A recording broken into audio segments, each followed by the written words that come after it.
Ben, Supreme Court justices being murdered over endangered pelicans sounds absurd until you realize how John Grisham's The Pelican Brief exposed the terrifying connection between environmental protection and deadly corporate interests.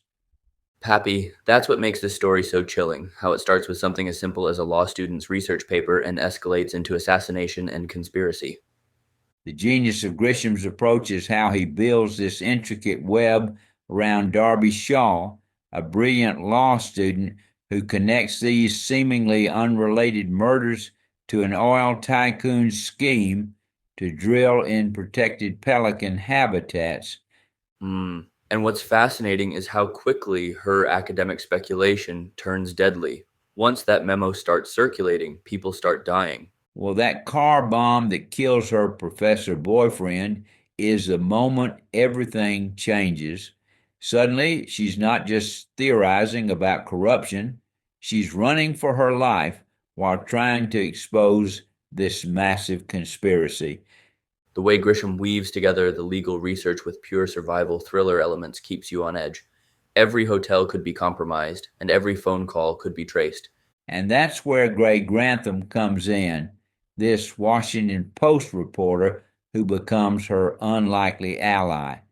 The scenes showing how journalism can fight corruption are so relevant today, especially with the decline of investigative reporting. You know what sells it? All those precise details about newsroom procedures, legal research methods, and FBI protocols. It makes the conspiracy feel possible.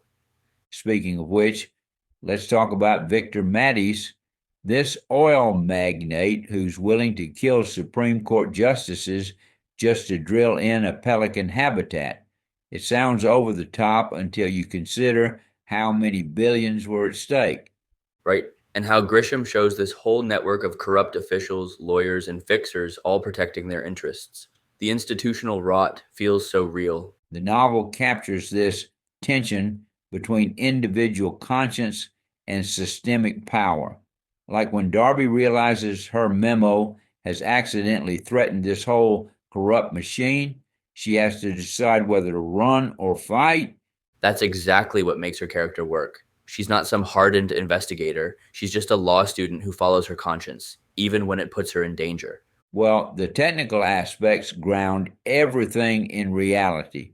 The way Grisham describes legal precedents, environmental regulations, and journalistic verification, it all makes the conspiracy feel disturbingly plausible. So, what do you think about how the novel handles the role of institutions? The courts, the FBI, the press, they all seem simultaneously crucial and compromised. That's such a crucial point.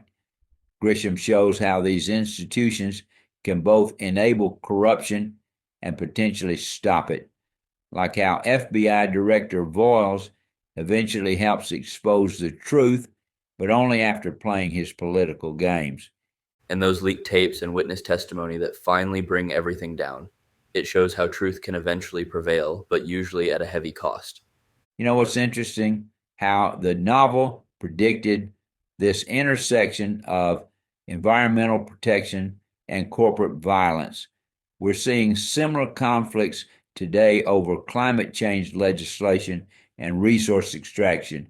The more things change, the more they stay the same.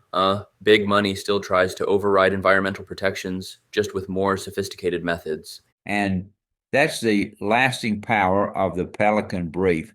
It's not just about one conspiracy, it's about how wealth and power can corrupt the very institutions meant to protect us.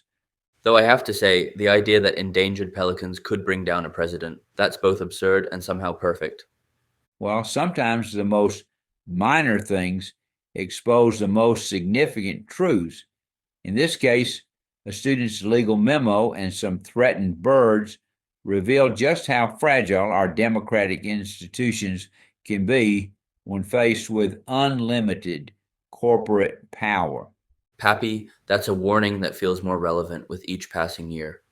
Ben, looking back, the Pelican Brief showed us how environmental protection, corporate greed, and political corruption are all connected in this web of power and money, and how sometimes it takes just one person willing to risk everything to expose the truth.